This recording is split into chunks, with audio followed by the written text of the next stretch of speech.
addoonka la siyaadinayay waa bishii cafiska dadka muslimiinta waxaa laga rabaa bisha inay iyagu dhexdooda iscafiyaan ilaahayna cafis ay weydiistaan ilaahayna ay u noqdaan ilaahayna ay naxariis ka dalbaan haddaad walaalka aad cafido adigna ilaahay baa ku cafin reer bani israa'iila oo ilaahay uu dhaqaale siiyaa jiray oo qani ahaa laakiin wuxuu ahaa musrif u israafay ninkaasi naftiisa uma fiicnayn ومعاصي بدنا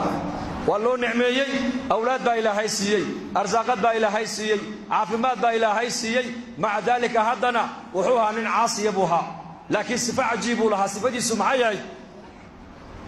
دادك أيو لعكتها ما هنجري مركا كي سوعي يحلي قال لكم بالله من أوكا قادنا يي كبلنت إي بيري قادنا بلنت أكر لنا يي ككيني كري وين وسعفنا يي maalintuu dhimanayay buu nimadiisa u yeedhu yiri aniga ilaahay aaba waa ii nicmeeyay laakiin nicmada ilaahay waan ku kufriyay waxaan ilaahay la hortagayo iga horeeyo khayr aan uma garanayo ma garanayo wax khayr oo iga horeeye aaba dadka sidaan ula tacaamula buu yiri daymiya kadeynka soo celiya xilliga lagu ballamana ka qaata kadeynka soo celin kari waayana ka cafiya ka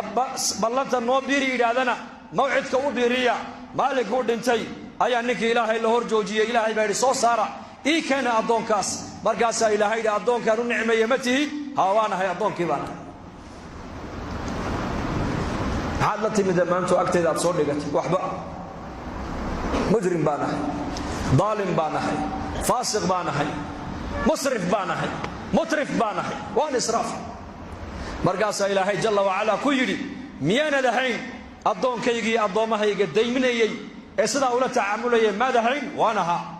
adoonkaygi miyana dahayn maalintu soo dhimanay wiilashiisa kala dardaarmay yiri kadeynka soo celiyana ka qaata ka mawcidka noo biriidadina mawcidka u biriya ka soo celin kari waayeen iska cafiya adoonkii inamadiisa sida kula soo dardaarmay in adoomahayga ula tacaamulaan adigu ma tihid hawaanahay ana waan ku cafiya jannada qalba ilaahay والعافين عن الناس والله يحب المحسنين مالين كستو اثنين ابو نبي يقول يا مالين كستو خميسة